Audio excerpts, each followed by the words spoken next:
Cool. Yeah, speaking about Twitter, I did a little deep dive on you on Twitter today, and I found some of your hate tweets. Okay. Most of them are old. Most of them are from December, but Okay. let's start with this one. Nicky Rudd has the same brain disease Candace does. His 15 minutes won't last very long. He's too girly. Yeah, they love calling me a twink, bro. Twink number one, okay? Yeah, that we have a little inside joke here. I went to CPAC a few months ago, and we never say his real name. We call him Tito's Ortiz. Tito's Ortiz followed me and Elijah around, and me, Elijah, and Georgie, our producer, and was asking me, "Oh, you're one of the twinks," and one thing I've learned very quickly, you can't get mad. If you get mad and you start like yelling at them or something, then it's just going to seem like it's true, And honestly, these people are retarded. Who cares, bro? Like, screw them. So he's like, "You're a twink." I'm like, "Yeah, bro. Twink number one. That's me. That's all me, dog. Twink number one right here." So I don't let that kind of thing get to me. What it is if you are like a dude who's not totally chopped, and to be honest, it's not my best day. I need a haircut. I need a haircut pretty desperately. It's getting way too long right now. But if you're like a dude who's not totally chopped and you talk about politics, they're going to call you like a twink or something, especially if you're on the far right or America First side of things. That's their line of attack on you. So they call me that. I don't think I'm that girly. Like, I don't think I come across that way. No. Yeah, I don't think I talk or carry myself that way, but you know what? Guess I can't beat the allegations. There's nothing I can do. Sorry, I'm not a chud enough. If I was enough of a chud, maybe I wouldn't get the twink allegations. But, is what it is. I'll embrace it, bro. Yeah, twink number one. Next tweet we have from Britta saying, "The dude who questioned Ben Shapiro on the USS Liberty blocked me." And then there's a reply. And we're focusing on the reply for this one.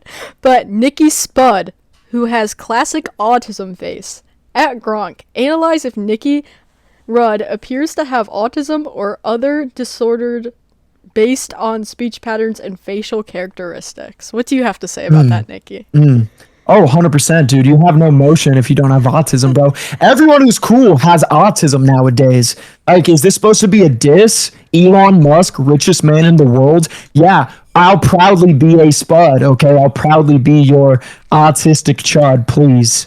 Okay, yeah, totally embrace that. 100% a vow. I just want to say that Gronk said I could not locate any public videos or image of Nicky Rudd to analyze speech patterns or facial, and then it just cut out there. Another one. There's a lot of tweets about you possibly being a psyop. So, this is one saying that, "Oh man, this is it. It's happening. This is my moment to kick off my career as a conspiracy grifter. Megyn Kelly is grooming Nicky Rudd for Nick Fuentes." Yeah, she followed me after it happened, and so they said Megyn Kelly went and found Nicky Rudd at Baylor University and sent him as a psyop, as a secret agent. I'm actually a special agent handpicked by Candace Owens and Megyn Kelly to go blow up Ben Shapiro's career. Yeah, 100%, dude. Yeah, that's exactly what happened. I'm so rich. I was paid so handsomely by Megyn Kelly and Candace Owens that I'm now working at Rift TV. Yes, that's how that works. When Megyn Kelly and Candace Owens handpick you to destroy Ben Shapiro, they send you to work with Elijah Schaefer at Rift TV. That's how that works. Yeah, 100%, you guys. Honestly, I'm just gonna say all of these things are true today. Yeah, everything they're saying, 100%. Yeah. Let's see. Another one from Britta. Yeah, it's quoting you. It says, "Every single day I meet young men who tell me that they feel cast aside by the conservative movement." Quote Nicky Rudd. Dude with an account created in 2019, scrubbed of old tweets, is now conservative America First influencer after one viral video. Definitely organic. Yeah, because nobody's ever had a burner account where they didn't have their face and name. That's never happened before. Sometimes this is just so stupid. It's like they're just reaching for anything they can say about me. Yeah, I had one username years and years ago. I think I started out as Nicky Rudd before I was really super political. I was just scrolling on Twitter. And then I changed it to an anonymous one, and I was like retweeting Nick Fuentes and stuff like that. And then when this happened, it was like, I could make a whole new Twitter account, or I could just stick with the one that I have, delete some of my old stuff, because some of the old stuff on the burner is going to be cringy and stuff. You know, you're like 18 years old, you're tweeting out some dumb stuff. So I scrubbed it of the old tweets, and then I just made it my actual name and face. And we had a conversation about that at AmFest too. And I think over Instagram as well, that you said that, like, bro, I don't want people to, like, you know, harass my friends or my family. Like, I'm going to take all these pictures down and, like, scrub everything so then people can't bother them. And I was like, I would do the exact same thing. Like, I don't know what it is, but I swear everyone thinks it's some sort of political psyop if you start a fresh account, like, made in Tel Aviv, and they're like, he's manufactured opposition. I don't know. It was ridiculous. That one's a little ridiculous. That one's a little funny to me as well.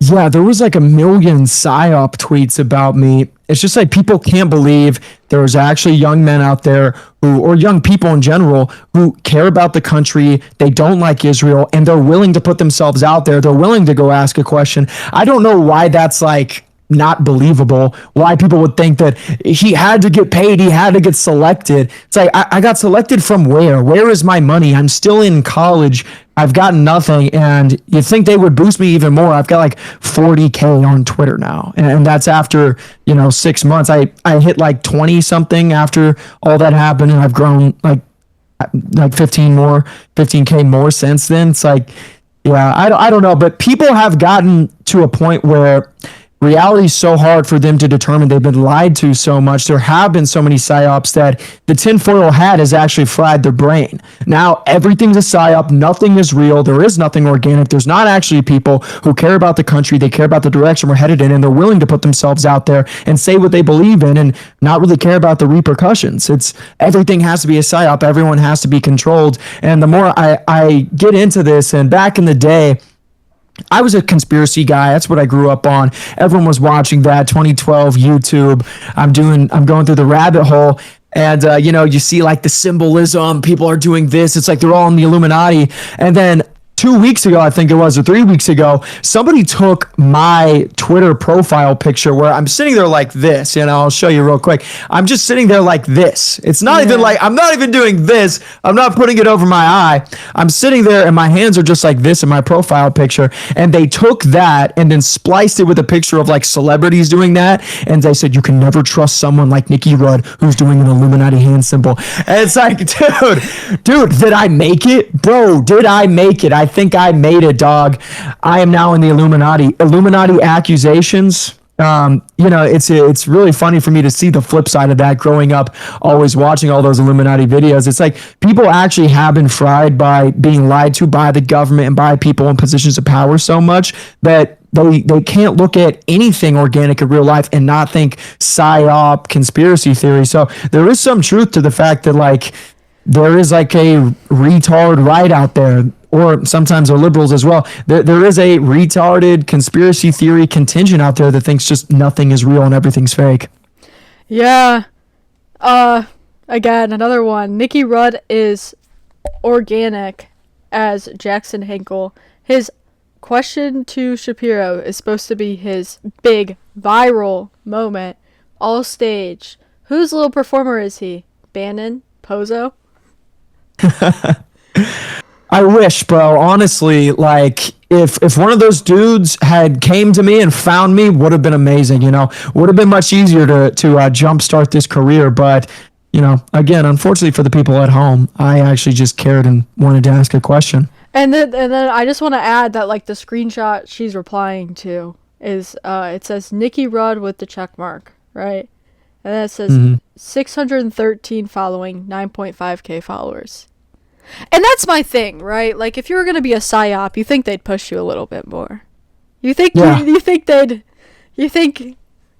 come out and be like, I'm wrong, right? Like, I love Israel. Israel's so great. I learned from my mistakes. Anyways, guys, if you know anyone at your school who said something like me, this is a Canary Project. And like, cut to an ADL ad. It's so funny. It's so funny. And another one. Nicky Rudd is obviously a plant. People need to wake up and understand this is a highly organized, heavily funded op. Everything these people stand for is pro-jihad and anti-American. Morals are bought and sold. We also don't do coronations. Yeah, Yeah, coronations. the more you read Twitter comments, you realize, maybe we are the goyim. Maybe we are the goyim. I read these comments when that first happened to me. I was like, I didn't realize how stupid everyone actually was. I had to go to the gas station and the grocery store just like everybody, and you see idiots walking around left and right, but you interact with people online. It's like, wow, maybe we are cattle. Maybe the Jews were always right. Sorry, that's a joke. It's a joke. But yeah, they were just saying anything about me possible. PSYOP over and over again was paid. I don't know where the money is. I'm still in the Toyota. Still in the Toyota, bro. Please send me my check. Please send me my 7K. I need to finance a new car. So I wish, honestly, if you're going to get the allegations, I just wish it was true. I wish they had sent me some money so I could have made use of, being a shill against Israel. I don't know exactly how that works, but yeah, wish it was true, honestly. The next thing I saw is that you also played piano in high school as well. Nope. No. Never played piano. I can play. Is it Mary Had a Little Lamb? Yeah, I think I can play Mary Had a Little Lamb. But no piano playing in my past. Yeah, you played piano in high school, and you're also a narcissist, and you're really rude too. Really? Yeah. Okay. That's news to me. I thought I was a really nice guy. I don't know. Guess you'd have to tell me. Yeah, I don't know. I didn't think it was. No, I don't think you're rude. I'd actually say that you're one of the nicer people that we've interacted with. I mean, we had a full conversation with you after. Yeah. We've been boys. That. We've been boys since. It's not Day one. Day one. 15 seconds after the question. But no, Twitter's such an interesting place. Twitter's always so interesting to look at. But yeah, my thing about Twitter is that I think Twitter is the best social media, but it has the worst people on it. So because it's free speech and because Elon's freed it's the best place so that we can move the conversation, we can push the needle. But the people who are actually interacting with you in your comments and the people who are talking, to an audience of zero, they're tweeting out from an account that has 0 followers. It's like the worst, dude. Instagram comments, it's like the best people ever. They're they super happy. pictures. They're hyping you up.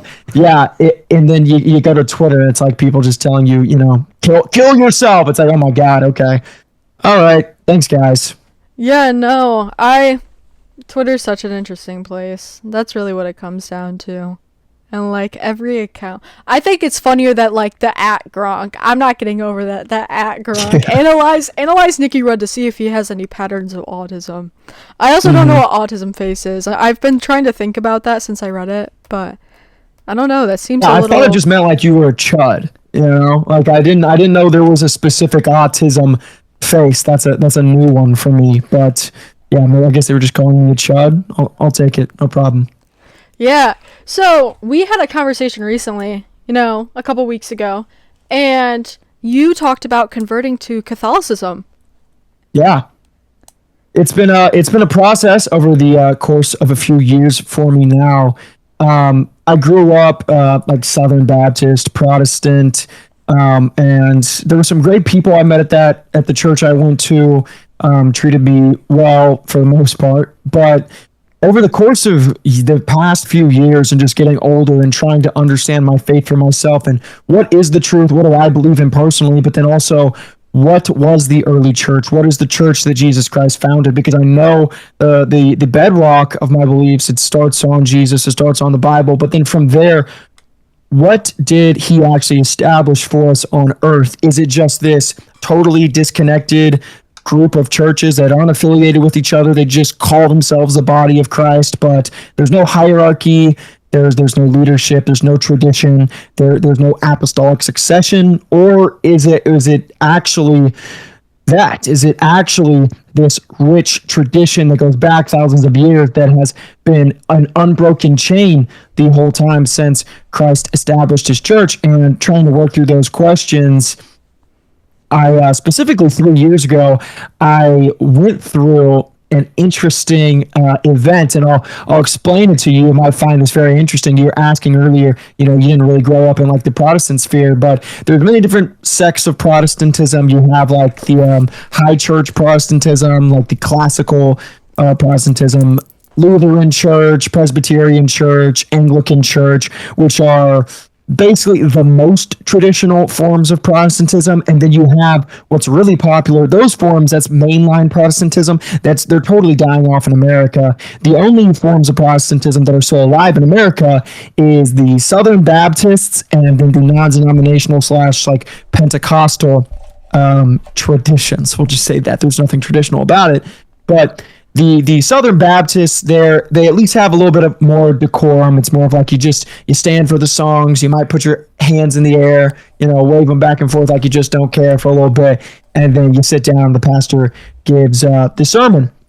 But then you have the non-denominational or Pentecostal wing of Protestantism, which is all hell breaks loose, no holds barred. You got people on the ground crying. You got people rolling over. You got people talking in gibberish. You got people claiming they're going to heal you of leprosy. And I'm going to make your dyslexia go away. You have cancer. You get you get rid of cancer. You get rid of cancer. Your leg is broken. I'm going to snap it back in place right now in the name of Jesus Christ.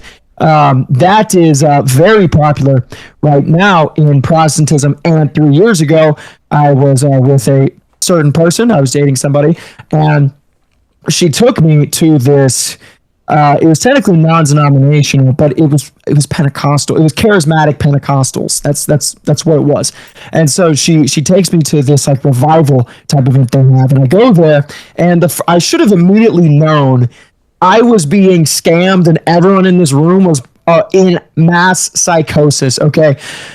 I walk in, and the pastor is a white dude with dreadlocks that goes down like past his stomach, like dreadlocks to his hips, bro.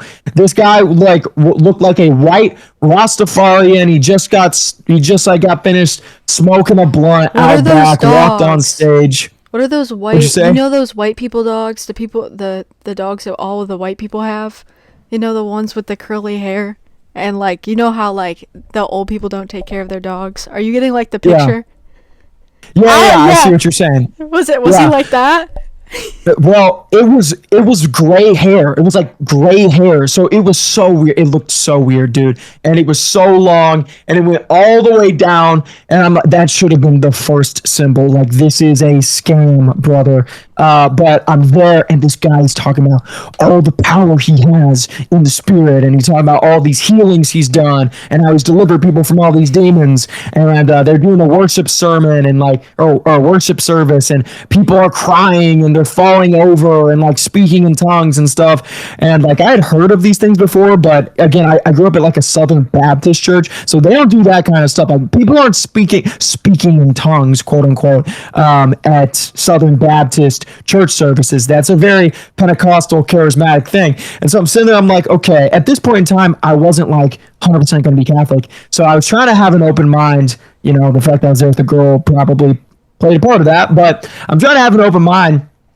And all this is happening. We get to the end, and I'm like, okay, I guess he gave a nice motivational speech. His sermon was a nice motivational speech, but he said, we got one more thing before we let you guys go. And this is the most powerful time of our night. And the girl, she's like, oh my God, Nicky, this is going to be insane. You've never experienced anything like this. I'm like, what is about to happen to me, bro? Am I about to start levitating? What is going on? And then they say, we're going to do a fire walk. I'm like, what the hell is a fire walk? Are we about to walk across hot coals? I don't know what's about to happen, right? So we walk around, we go around the auditorium, we all get into a single file line on one side of the auditorium. And then all the church leaders, volunteers, and elders, they get in shoulder to shoulder lines, and they were parallel. They were parallel to each other, and we were walking straight forward through them. So as you're walking through, you got one person facing you on this side, one person facing you on this side, and they're basically touching you on the shoulder as you're walking through this line, and they're each praying for you, right? So I'm like, okay, what the hell's going on here? She's like, just do it. Just have an open mind. Like, it's amazing. It's so powerful. I'm walking through it and I'm like, I'm genuinely trying to have an open mind. And I'm going through this. And some people are just praying normally and like having their hand on your shoulder. And then some of the people are straight up being like, alhamdulillah. You know, it's like, sounds like Muslims doing the call to prayer. Alhamdulillah. You know, what the hell's going on here? And I'm like, I'm genuinely trying to like not crash out, like have an open mind. I'm getting through this. And then at the end, I notice, of course, who's the last person in the line? It's the lead pastor with the dreadlocks. Bro with the gray dreadlocks is the last dude in the line. And he's, instead of being shoulder to shoulder like the other people, he's facing you directly as you're walking through the line. So I get to the end of the line, and all the people in front of me are like falling over left and right. He's like praying for them, and they're like wailing. They're falling over and crying immediately. I'm like, what the hell is about to happen to me? Am I about to have an exorcism? Like, what is going on? I get to the end of this line, and I'm standing there. I'm like, okay, all right, like, he's going to pray for me. All right, open mind. I got my eyes closed. I get to the end of the line. He puts his hand on my head, on my forehead like this. And he says, power. And I'm standing there. And I'm standing there. And I'm standing there. And like 10 seconds goes by. Nothing is happening. The whole line behind me is like being held up. And I open my eyes a little bit. And the dude's like, oh, wait. He realizes, I realize after this happened, he realizes that I'm not falling for it, that I'm not going to fall over on my knees and start wailing. So I kid you not, he takes his hand on my forehead, a hand on my shoulder, and just shoves me to the ground. Full force just shoves me to the ground like I was hit with the spirit. Like his powerful spirit knocked me to the ground. And as soon as I literally land on my tailbone, like bruised my tailbone, and I look around and I'm like, these people are insane. These people are insane. This guy is a scammer. This guy is a snake oil salesman. And all of these people are under mass psychosis, mass hypnosis, feeding into each other's BS and playing along, literally the cattle playing along with what everyone else is doing. And that singular experience, that immediately, I'd already been looking into Catholicism a little bit, or the traditional church, trying to decide which one it is. That immediately said, yep, I'm done with this. I am never going to something like this again. I'm going to traditional Christianity, the early church fathers. That's what I'm going to pursue now. I'm done with this. That was an insane experience for me, and since then I've been going to mass. What was that car ride back with the girl like? Because I feel I need to know. Dude, I didn't want to like make her mad. I didn't, because she felt really strongly about this. When she went through it, she fell over and started crying and speaking in tongues. And so I didn't want to like, hurt her feelings or something like that. So I didn't really make it an issue, to be honest with you. I kind of just changed the subject. But after that, I told her, I was like, that was all fake, right? Like, that was all BS. And she was really upset. You know what happened 6 months later? A bunch of people from that church came out and said that he was a pathological liar, the pastor with the dreadlocks, and that he was a manipulator. He lied about all these things he could do. He wasn't doing miracles, and he was a snake oil salesman. All these people from the church came out.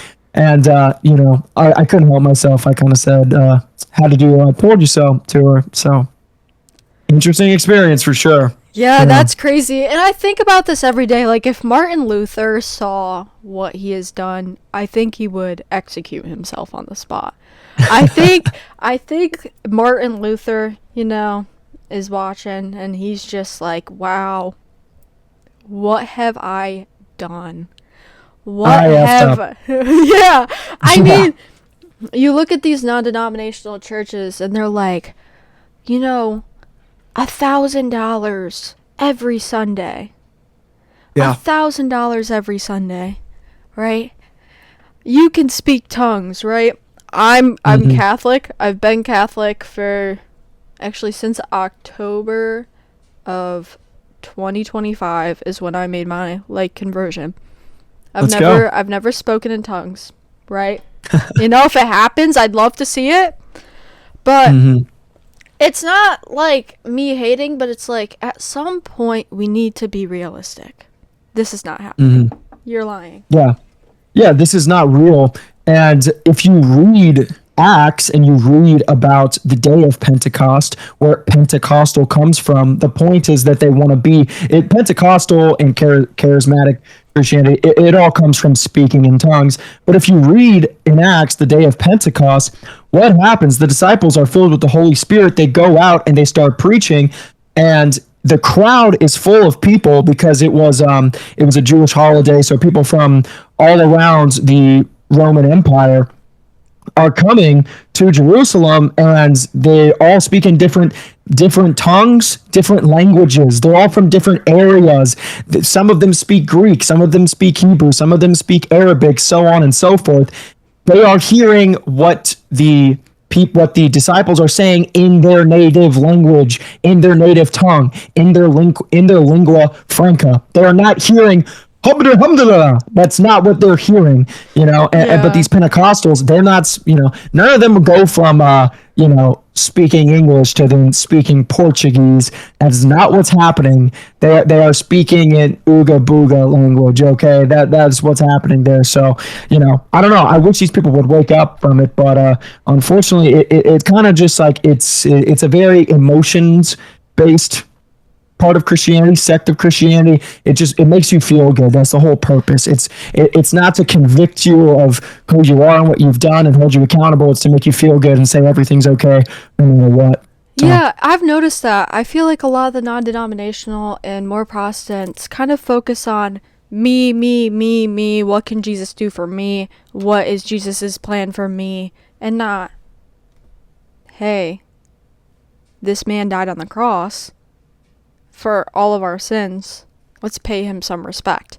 Like, listen to worship music. I mean, like, I'm not a fan of it, cannot get behind it, have never liked it, and that might be just me, You can hate on me if you want, but it's like, oh, God's there for me, he's holding me in his arms, he loves me so much, and I wake up every day and I praise God. It's like, bro, it's not about you. And I feel like that's what everyone's appeal, like you said, is to things like Pentecost and the Pentecostal churches and the things like the non-denominational churches, because it's all about themselves. That's all it is. It's all about, how do I feel about this? And that's the thing, right? When you ask someone who's non-denominational, why are you non-denominational? It's usually like, well, anything you say after that, invalid. Right? The reason I'm Catholic is because the truth. Right? The same reason probably why people are Orthodox. I have a lot of respect for the people who are Orthodox. But seeking the truth, right? They are the apostolic churches. Like, there is history behind that. You can trace back thousands of years. Like, why wouldn't you fall into those two branches? I feel like that's the most logical conclusion. But when people don't search for logic and they only look at their feelings, you end up with things like non-denominational, which is actually, it's never non-denominational, right? It's just a denomination in and of itself. Yeah. It's like you cherry pick, like, okay, what do I want to take? I want to take Catholic. They have purgatory. I want to take that. Okay. Martin Luther didn't do communion. We'll take that from, your normal Protestants. Okay. What are we going to take next? Baptists? Baptism at the age of 7? All right. We'll take that. Oh, you can get rebaptized. Don't forget, you can get baptized 4 times, which you're not supposed to, by the way. I think everyone forgets. You're not supposed to get baptized 4 times. If you need to get baptized 4 times, there's a bigger issue going on.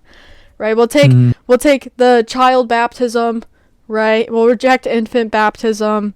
We'll reject this idea that Mary was the mother of God, right? We'll take that. Saints aren't real. It's just like, all right, how much more can you cherry pick? Like, it gets to a point where it's like, you're making up your own truth. And it's tiring. Yeah, the main problem is that Protestantism, especially with these modern day forms of Protestantism, it is declaring yourself the arbiter of truth. That's what's going on there. You are declaring for yourself that you can determine what is truth, not that there is an objective truth, and you yourself are a fallible human being, and you are going to get things wrong, and you're not going to be able to interpret things perfectly for yourself. You need to appeal to a higher authority, a higher power to tell you what is true, to tell you what Jesus Christ established for us. And what you hear a lot of times from Protestants is that they're anti-religion. I'm just pro-relationship. Well, then you have to ask them, okay, what are the core tenets of your relationship with Jesus? What do you believe in? Well, Jesus Christ was born of a virgin. He is the Son of God. He is God. He's fully God, fully man. He died on the cross to save us from our sins, was buried, resurrected on the third day, told us to go out and preach to all nations, and then he went back into heaven. He rose and ascended. You just described tenets, a core group of things that if you remove them, if you remove one of them, it's a different religion, it's a different belief. You just described the tenets of a religion. It's a relationship, it's not a religion. You just described your core beliefs. That is a religion by definition. Your relationship with Christ is built upon what you believe in, which that is your religion. So the problem is that we all want to decide, especially with the individualistic culture we have today in America and in the West at large, that we are going to decide for ourselves what is right. We are going to decide for ourselves how we're going to live our lives, when actually we need to just give it over to God and what He's decided and established on earth for us. And there is a higher authority that He's created. We don't just get to read the Bible and say, you know what, I think this is what this part means and what this is what this part means. Then you lose yourself in a never-ending train of, well, I think I disagree with what you're saying, and I disagree with what you're saying.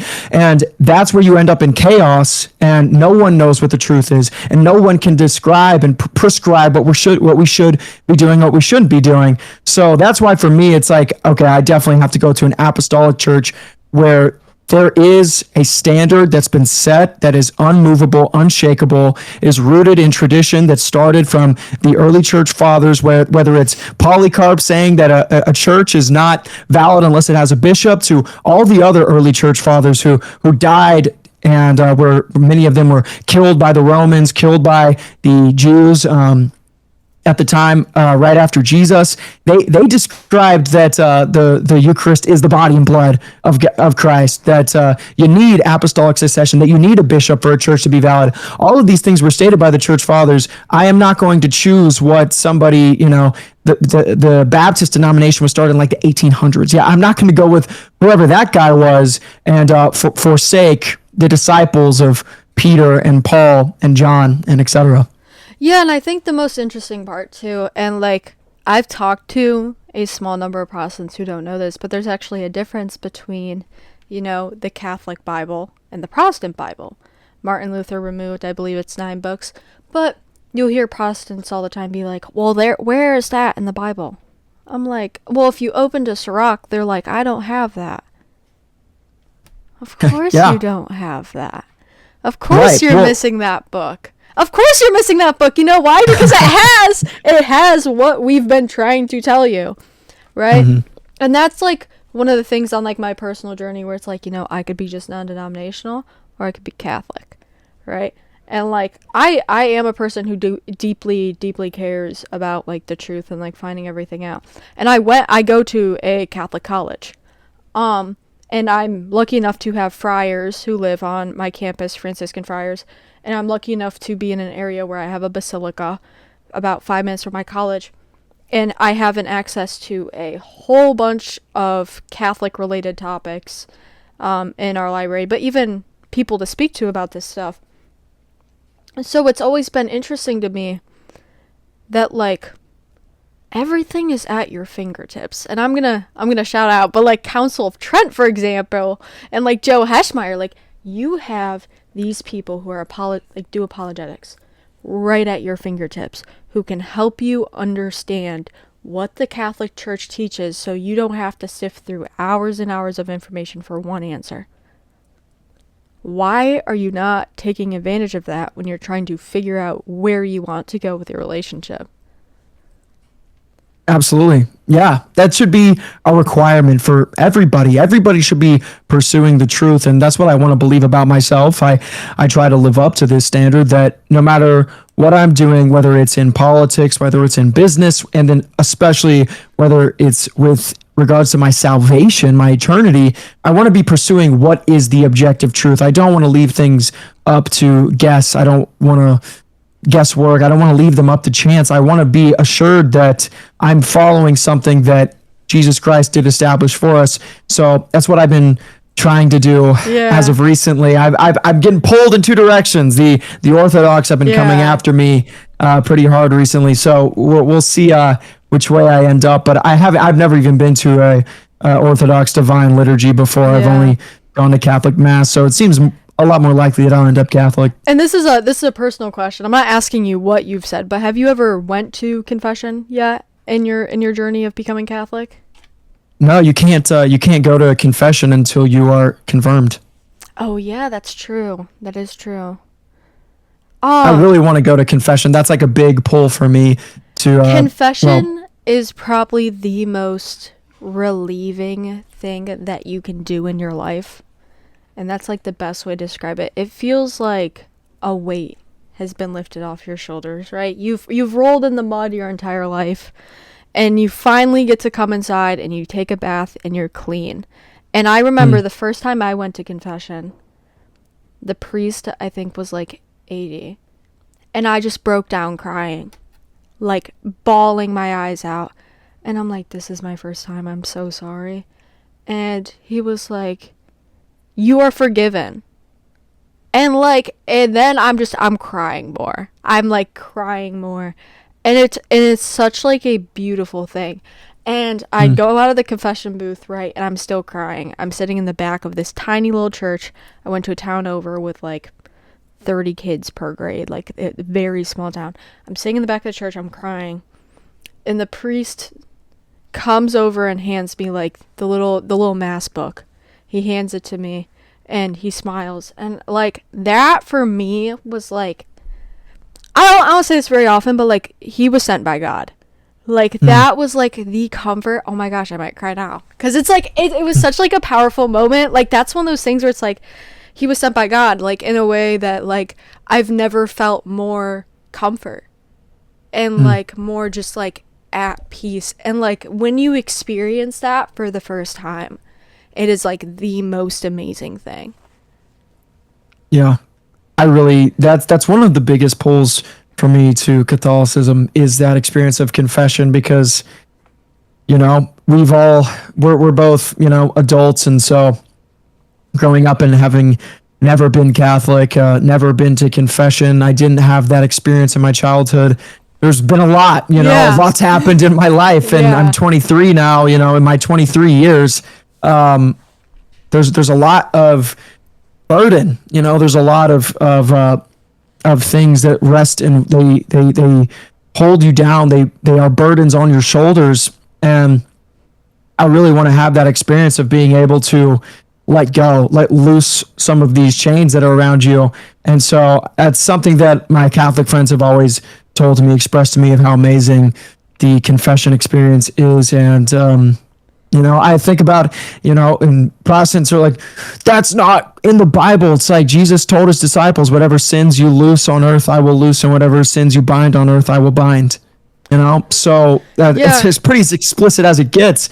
You know, and by loose and bind, it means forgive and not forgive. That's what that means.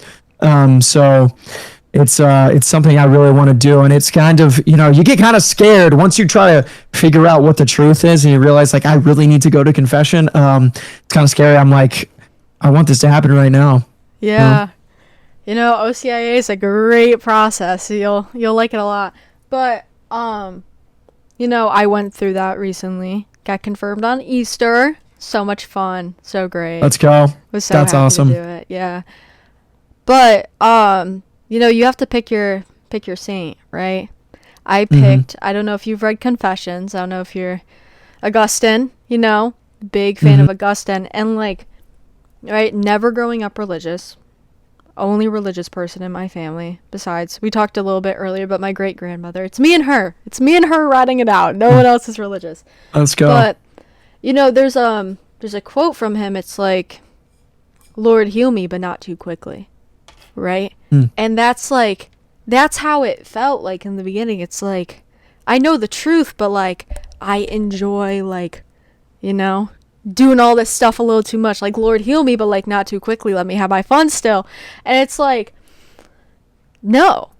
Right? And now it's like, I reflect and I'm like, I'm so stupid for saying that, like thinking that. But like, it's so relatable to a point of like, you know what's right from wrong. Right? And you're not like, oh, I want to disobey God. But it's like, you know, it's hard. Like, you know, at 19, being in college, making a sudden switch, like, and all my friends were like, yo, are you good? Like, you know, I just suddenly was like, nah, I believe in God now. And like, you know, the Catholicism's the truth. And that took me like a week to find out. But like, especially like all the spiritual, I don't know if you believe in like spiritual warfare, but like all the stuff that would happen after that for me, like 100%. weird little things of like, we have an oratory at my school. Right, I don't know if you know what that is. I'll put a picture of it on the screen for the video, but we have an oratory at my school, right? And we have ID cards to get into buildings on campus, right? You like tap your ID card against it. So I went there. I was like, oh, I'm gonna pray the rosary, whatever. I got some extra time today. You know, let's get it in. And I go to scan my card and it's locked. I'm like, okay, that's weird. I guess we'll just go somewhere else, right? Go to the chapel, whatever, that's fine. Next day, I try to go there again. I scan my card, it's locked. And I see someone walking by. I'm like, hey, this might sound weird, but like I'm scanning my card, doesn't work. Can you scan your card? And they're like, yeah, sure. So they tap their card. The door unlocks. I'm like, okay. That's a little strange. I've been able to get into my dorm building fine. I've been able to go to the dining hall. I can get into the library. I can do all these things. So I call security. And I'm like, hey, like my card isn't working for this building. Is it locked for some reason? Like, whatever. They're like, oh, you're not in our system.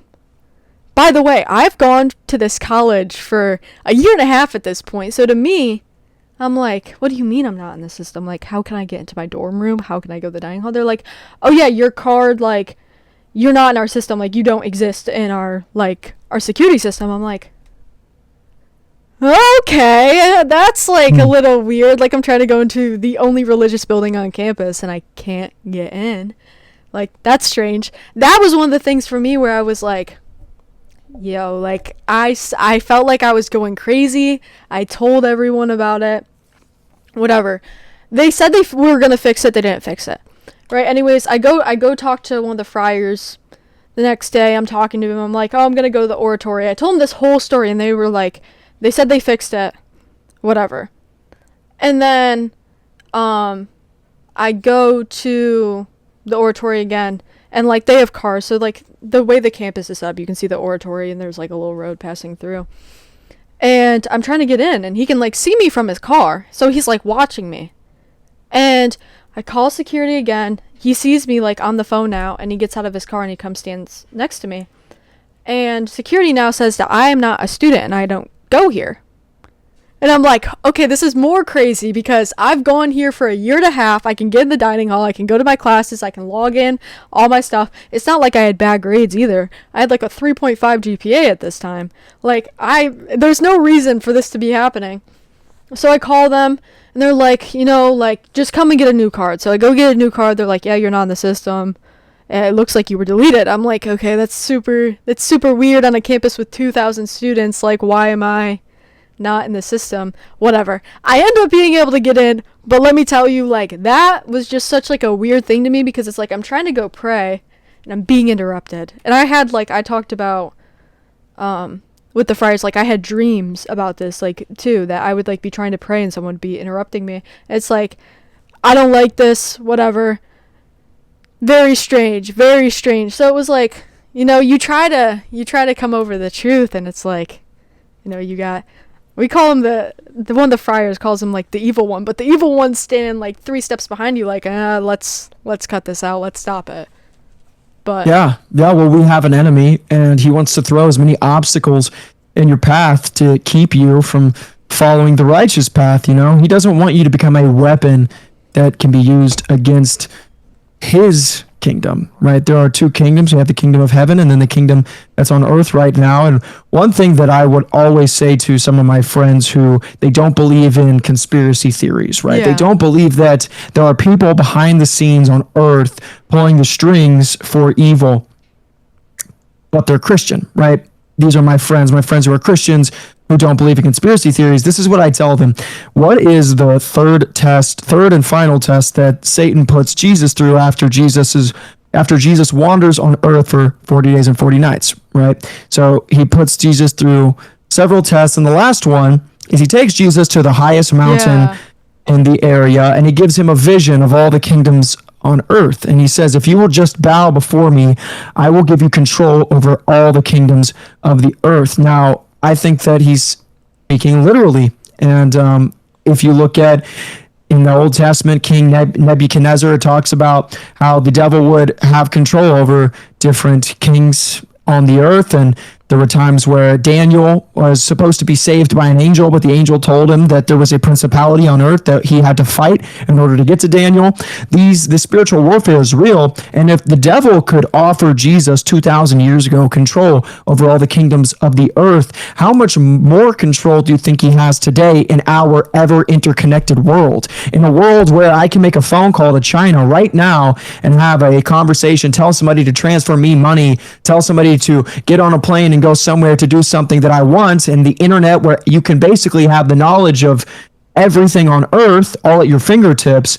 How much more control do you think the devil has today versus 2,000 years ago, where it would take years and years and years just to go from one country on foot or on horse to another country just nearby?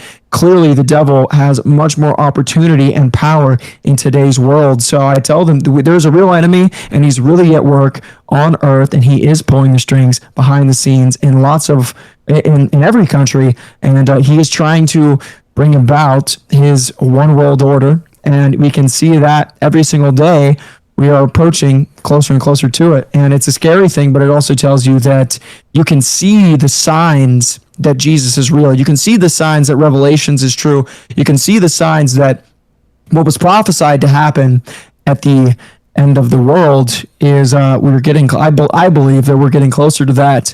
And, I don't think it's in the too far away future. Yeah, but, I've always been, this is a saying, I actually talked to one of the friars recently, I like to stay in connection with them over the summer, and it's you don't break into an empty house, right?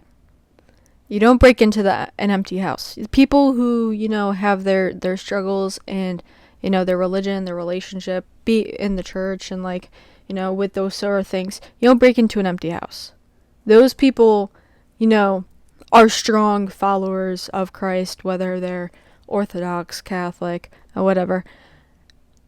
There's a reason they're being affected, and especially getting stopped praying and those sorts of things. And it's you do start to feel crazy at some point, right? I had to sit there and I actually went to a therapist, and I was am I crazy? Do I need to be admitted? Am I going insane? Can anyone else see this?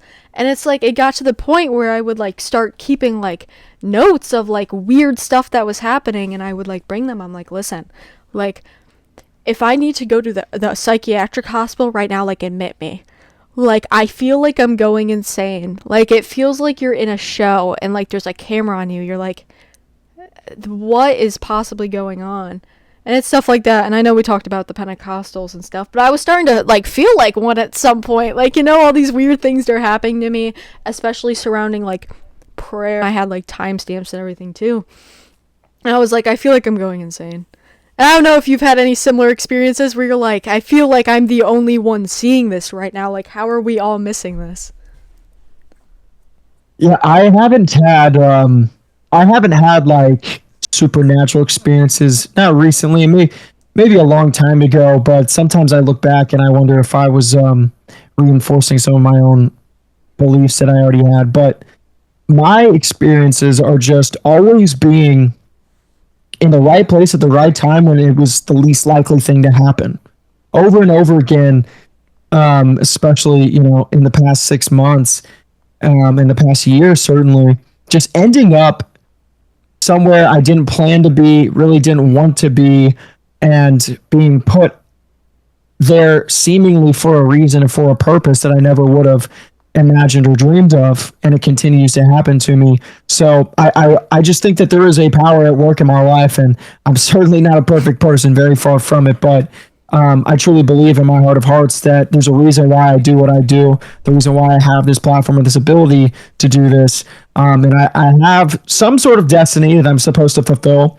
And whether that's just pointing one person who's going to make an eternal impact, if I just point one person like that in the right direction, then that's what it was for. And if it's something different than that, something bigger, something bigger than that, something not, whatever it is, I'm here for a reason, and I want to fulfill that, and I don't want to hinder myself. I don't want to hinder other people from it.